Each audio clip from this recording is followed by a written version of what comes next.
मध्यस्थीला म्हणण्यापेक्षा चंद्रशेखर बावनकुळे असतील, आलेले सगळे मंत्री महोदय असतील, मुख्यमंत्री महोदयांशी झालेली चर्चा असेल, उपमुख्यमंत्री एकनाथ शिंदे साहेबांबरोबर झालेली चर्चा असेल, अजितदादांनी आज केलेली घोषणा असेल आणि आम्ही शासनाच्या वतीने दिलेलं पत्र असेल, या सगळ्या गोष्टीचा विचार करून बच्चूभाऊंनी आंदोलन मागं घ्यावं अशी मी विनंती त्यांना केली आणि त्यांनी ती मान्य केली. त्याबद्दल त्यांचे मनपूर्वक मी आभार मानतो.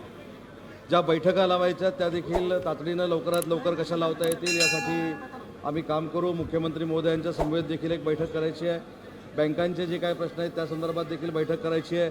एक समिती नेमायची आहे. समितीचा अहवाल आल्यानंतर निर्णय घ्यायचा आहे. या सगळ्या गोष्टी लवकरात लवकर कशा होतील यासाठी आमच्या सगळ्यांचा प्रयत्न राहील.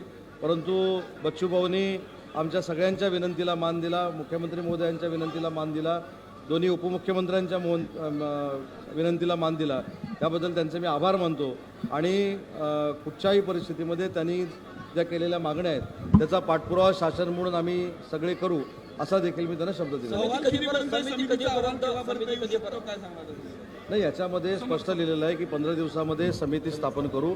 त्याच्यानंतर बच्चूभाऊ स्वतः या संदर्भातली चर्चा करणार आहेत आणि या सगळ्या संदर्भातली चर्चा बच्चूभाऊ आणि त्यांच्या सहकाऱ्यांशी म्हणजे शेतकऱ्यांशी करून भविष्यातले निर्णय घेऊ. 2 ऑक्टोबर आंदोलनाची तारीख बच्चूकडूंनी दिलेली आहे. आता गांधीगिरीनं आंदोलन केलं. 2 तारखेला भगतसिंग 2 तारखेचा आंदोलनाचा किंवा या सगळ्याचा जो काही त्यांनी घोषणा केली ही आता इथे मला कळलेली आहे. या संदर्भात मी एवढंच सांगितलं की या सगळ्या संदर्भामध्ये बच्चूभाऊंशी मुंबईमध्ये सविस्तर चर्चा होईल आणि त्यांनी केलेल्या मागण्या ह्या स्वतःसाठी केलेल्या मागण्या नाहीत, शेतकऱ्यांसाठी आणि दिव्यांगांसाठी केलेल्या मागण्या आहेत. त्याच्यामुळे महायुतीचं सरकार त्यांच्या मागण्या पूर्ण करण्यासाठी आटोकाट प्रयत्न करणार आहे, त्यांच्यासोबत आहे.